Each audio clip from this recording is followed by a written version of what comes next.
নমস্কার, সবাই কেমন আছেন? আশা করি সবাই খুব ভালো আছেন। আমিও খুব ভালো আছি। তো চলুন প্রতিদিনের মতো আজকের ব্লগটা এখন থেকে শুরু করি। আজ যেন একটা কি ভয়ানক দিন। দেখুন না, সকাল থেকেই চলে এসেছি হসপিটালে, তবে আমার কিছু হয়নি, হয়েছে অসীমার। তো যাই হোক, ওকে ডক্টর দেখালাম, তারপরে বাড়ি ফিরলাম। বাড়ি ফিরতে ফিরতে বাজলো বেলা 9টা। গিয়েছিলাম সকাল 5টায়। তারপরে এই যে রান্না হচ্ছে। তো আজকে একটু চিকেনের ঝোল বানিয়েছি, যেহেতু 3 দিন একটু নিরামিষ গেছে। তো আজকে একটু আর মাছ মাংসের দিকে যেতেই হলো, আর রোকা গেল না। তো যাই হোক, আজকে একটু চিকেনের ঝোল বানিয়েছি। তার সাথে কি বানাবো, অত বেলা হয়ে গেছে তো রান্না বসাতে। বাড়ি ফিরেছি, কাজকর্ম সেরেছি, তারপরে রান্না বসাতে অনেকটাই প্রায় বেলা হয়ে গেছে। তাই একটু বড়ি ভেজে নিচ্ছি। আর এই নকশা বড়িগুলো মা অনেক দিন আগেই দিয়ে গিয়েছিল, কিন্তু ভাজা হয়নি।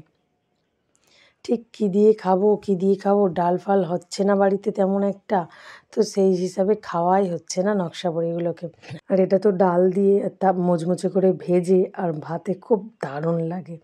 তো সেটা কি করা যাবে, আজকে আমাকে এই মাংস দিয়েই খেতে হবে। তবে শুধু মাংস রান্না করিনি, একটু উচ্ছে পড়েছিল ফ্রিজে, দেখি একটু শুকিয়ে গেছে, তো সেই কটাকে ভেজে নিয়েছি। আর তার সাথে করেছি একটু শিমও, কতদিন ধরে খান ছয়েক পড়েছিল জানেন। তো আজকে ভাবলাম একটু ভাতে দিয়ে দিই, শিম ভাজা আর ভালো লাগছে না। তবে এই সময় দানাগুলো বড় বড় হয়ে গেলে শিমটা ভাজাই বেশি ভালো লাগে, কিন্তু আমি ভাতে দিয়ে দিয়েছি। তার সাথে এক টুকরো বেগুন, তো সেটা সুন্দর করে রসুন ভেজে পেঁয়াজ ভেজে মাখিয়েছি। আর তার সাথে এই গোটা কয়েক এই মুসুর ডালের বড়িটা আমি মাখাবো। তাই জন্য লাস্টে যতটুকু তেল ছিল তার মধ্যে এই মুসুর ডালের বড়িটা একটু ভেজে নিচ্ছি। আর এই স্কুলে চলে গেছে, আর ওর বাবাও ডিউটি চলে গেছে। খাওয়ার জন্য আমি একা আছি। তবে দেখি, একটু আগে ওর বাবা ফোন করেছিল, বললো আমি চেষ্টা করছি দুপুরবেলা বাড়িতে যাব। কারণ যেহেতু আছে খাবার নিয়ে যায়নি, তো ওনাকে সেই বেরোতে হবে হোটেলে খাবার জন্য।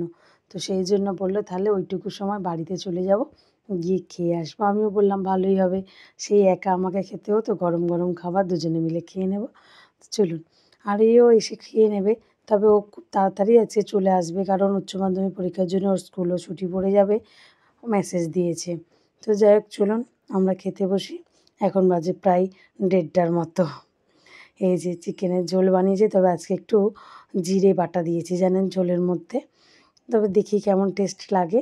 মাঝে মধ্যে এরকম ভালো লাগে, তাই না বলুন? আর ঝালটাও একদম কম দিয়েছি, একটু গোলমরিচ ছড়িয়ে দিয়েছি। তবে একটু পেঁপে গাজর এগুলো দিলে ভালো হতো, তাড়াহুড়োর মধ্যে ওগুলো আর কাটা হয়নি। তবে গাজরটা কেটেছিলাম জানেন, কিন্তু দিতেও ভুলে গেছি। আর পেঁপে বাড়িতে ছিল না। চলুন, মোটামুটি আমি ভাতের থালা সাজিয়ে ফেলেছি। এবারে যে কাজটা করবো সেটা হচ্ছে বড়িগুলোকে মাখাবো। বড়িগুলো প্রচণ্ড গরম জানেন, ওই জন্য মাখাতে হাতটা বারবার আমাকে তুলে নিতে হচ্ছে, এত গরম। আর ভিতরে যতটুকু তেল ঢুকেছে তার মধ্যে হাত ঠেকানোই যাচ্ছে না।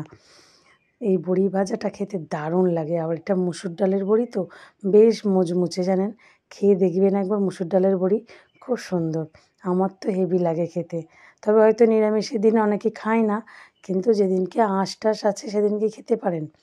নিরামিষের দিনে নাই বা খেলে না, কিন্তু খুব সুন্দর। মানে অন্যান্য বড়িও খেয়েছি, মুগের ডালের বড়ি, তারপরে খেসার ডালের বড়ি, তারপরে বিউলির ডালের বড়ি। আমার তার থেকে বেস্ট লেগেছে এই মুসুর ডালের বড়িটা।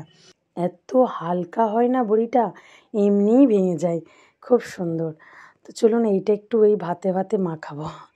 এটাই শিম আলু ভাতে আছে, আর তার সাথে একটু বেগুন। তো এইটার মধ্যে এই বড়িটা মাখাবো, দারুণ খেতে লাগে জানেন। আর কাঁচা লঙ্কা দিয়েছি এর মধ্যে, এইভাবে মাও মাখিয়ে দিত তখন।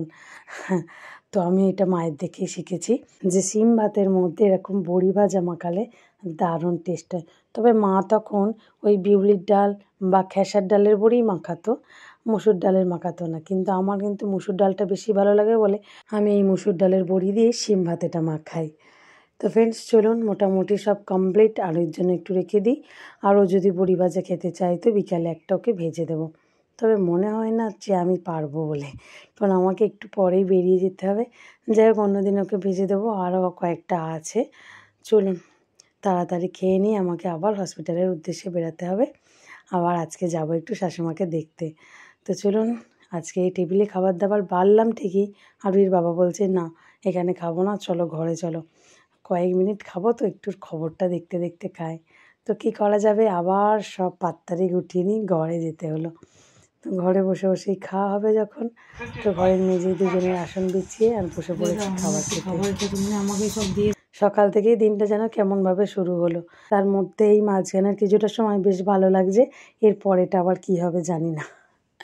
তো চলুন, খেতে খেতে আর কি বলবো, টিভি দেখতে দেখতে খাওয়া হয়ে যাচ্ছে। মেয়েটার জন্য খুব মনটা খারাপ লাগছে, যে ও থাকলে খুব ভালো হতো, আজকে রবিবারের মতো তিনজনে একসাথে খাওয়া হয়ে যেত, কিন্তু আজ তো রবিবার না, আজ শুক্রবার, তাই খাওয়া হলো না তিনজনের একসাথে। ভাগ্যচক্রে আজকে ওর বাবাও এসে গিয়েছিল, এমনভাবে তো কোনো দিনও আসে না। তবে ভাবছি মাঝে মাঝে না ইচ্ছা হলে এইভাবে সকালবেলা রান্না বন্ধ দিয়ে বেলাতে রান্না করে আর ডেকে নেব, দেখি না কী করে, তাই তো। তো ফ্রেন্ডস, চলুন বেরিয়ে পড়ি, অনেকটা সময় অনেকটা পথ আমাকে যেতে হবে। তো এই যে কথা বলতে বলতে আমি আজকে এখন হাজির জগন্নাথ গুপ্তায়। বুঝতে পারছেন, ওই দেখুন দূরে দেখা যাচ্ছে রাধাকৃষ্ণ, কি দারুণ লাগছে না ঠাকুরটাকে। তো আজকে ফিরতে আমার অনেকটাই রাত হবে, প্রায় ধরুন 9টার মতো বাজবে হয়তো বাড়ি ফিরতে, কারণ এখানে অনেকগুলো কাজ আছে। তো পরীক্ষা নিরীক্ষা দিয়েছে, সেগুলো কমপ্লিট করে আমি আর দিদি তারপরে বাড়ি ফিরবো। তো ফ্রেন্ডস, আজকে ভিডিওটা তাহলে আমি এখানেই শেষ করছি। আগামীকাল একটি নতুন ব্লগে আপনাদের সাথে আমার আবারও দেখা হবে। সবাই সুস্থ থাকবেন, ভালো থাকবেন, সবাইকে ভালো রাখবেন। আর ব্লগটা কেমন লাগলো অবশ্যই কমেন্টে জানাবেন। সবাই সুস্থ থাকবেন, ভালো থাকবেন, টাটা।